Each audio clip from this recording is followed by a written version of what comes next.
First, I would like to start off this video by saying I'm aware, I know there are tons of accents in Brazil because it's the 5th largest country in the world, so it makes sense that there are a lot of differences.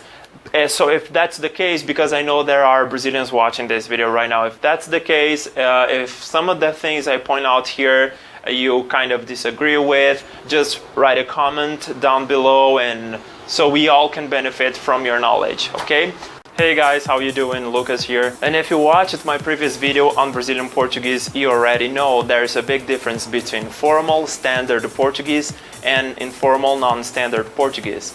So let's get started. So one of the most important words when we are learning a second language is thank you. And if you're learning Portuguese, you already know there are two ways to say that, right? Males say obrigado and females obrigada. But actually, we tend to make it shorter, you know? In casual speech, you'll hear lots of people say obrigado, okay? And obrigada if you're female. Also, there's a second option, which is valeu, and this goes for both males and females, but this is mostly used by young people. My second tip here is don't fully pronounce the verb in its infinitive form. Okay, I'll give you an example.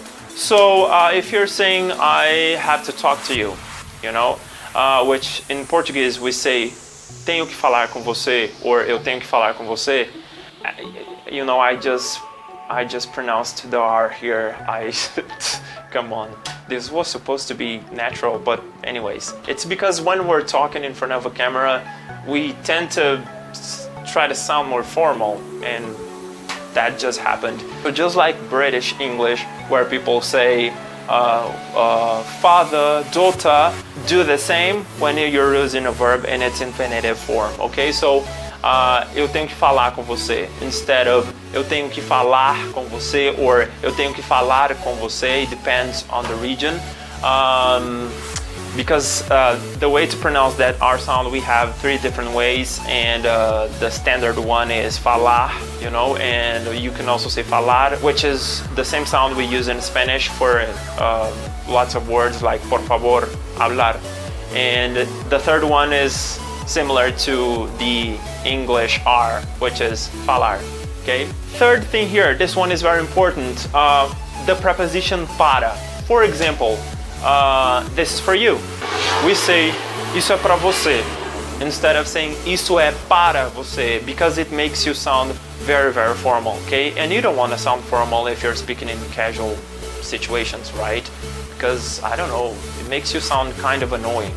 Well, this is my opinion, but... And the thing is, everyone does that, even in formal situations, okay? And we like to reduce this word, like para, instead of saying para, we say pra. Okay, this one is very important too. Instead of saying, for example, we are home, which is nós estamos em casa, make sure to link those words together, nós estamos em casa, try a gente tá em casa. This is a very common way, a very informal and casual way for you to say we in Portuguese, a gente. And also I'll take this opportunity to talk about the verb to be in Portuguese, estar.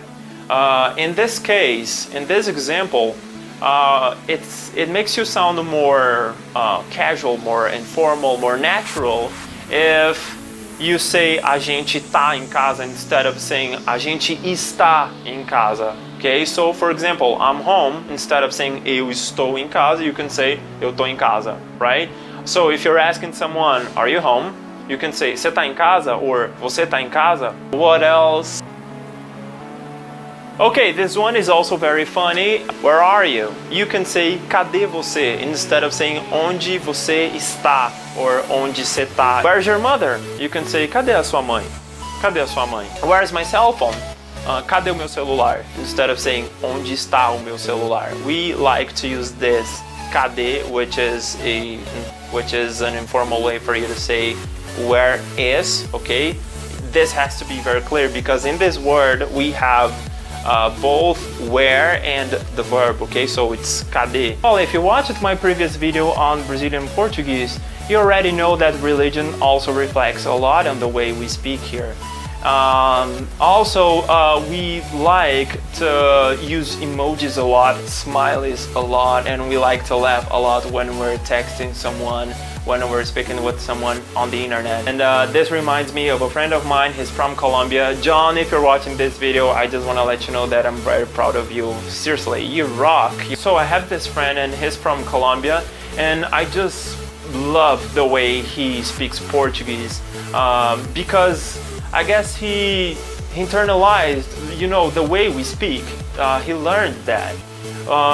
He uses, he laughs, you know, a lot. I feel as if I was talking to someone from Brazil, seriously, because if you don't use those, if you don't use smileys, emojis, or if you don't laugh when you're talking to someone on the internet, if you don't send our laughter, which is KKK, which you can make it longer, and also it also reminds me of the other ways we have to laugh. There are crazy ways for you to laugh in Portuguese. It's not only ha ha ha, hey hey hey, or KKK, which is the most popular one.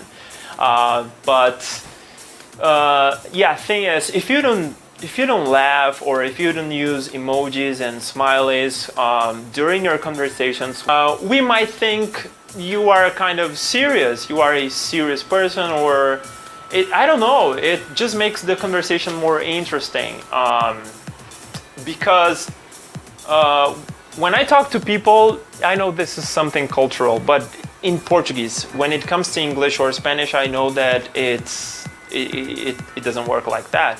But in Portuguese, if I'm talking to my friends and if they don't use those, I know that there must be something wrong going on, you know, because that's the way we are. We cannot speak for everyone here, but like 80-70% of the people I talk to, they use emojis, they laugh when they're texting someone to show they're not being rude, to show that they're not being way too serious about something, and to show, of course, they're interesting, casual, okay?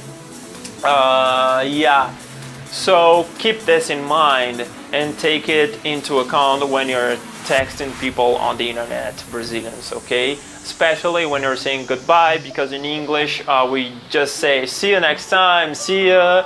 But in Portuguese we like to say abraços or beijos. Okay, that's it for this video. I hope you guys enjoyed it, and see you next time.